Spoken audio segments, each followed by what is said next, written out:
কিংবা শ্রমিকরা তাদেরকে থামানো হচ্ছে, সেই গাড়ি তারা নিতে দিবে না, তাদের গরু মাতাকে হচ্ছে কুরবানি করতে দেওয়া হবে না।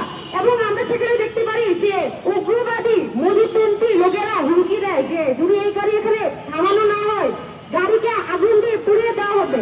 এখন প্রশ্ন হচ্ছে যদি গাড়িকে পুরো আগুন দিয়ে পুড়িয়ে দেওয়া হয় সেক্ষেত্রে কি তাদের গরু মাতা সেই গাড়িতে পুড়ে যাবে না?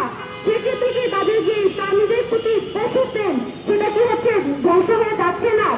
তাদের হচ্ছে এই যে পশু প্রেম এটা হচ্ছে লোক দেখানো। তারা মুসলিমদের যে উৎসব কুরবানিটা তারা করতে দিচ্ছে না। তারা হচ্ছে বলে যে তাদের মধ্যে পশু প্রেম, সেজন্য তারা হচ্ছে কুরবানির গরুদেরকে হচ্ছে আল্লাহর নামে কুরবানি করতে দিবে না। কিন্তু আমরা দেখতে পাই মোদী কখন হচ্ছে সরকার হয় যখন 2000 মুসলিমদেরকে সে হত্যা করে। তাদের মধ্যে পশু প্রেম আছে কিন্তু মানুষ প্রেম নাই। তাদের কাছে মুসলিমরা হচ্ছে মানুষ না, কিন্তু গরু হচ্ছে পশু, অর্থাৎ তাদের কাছে মানুষের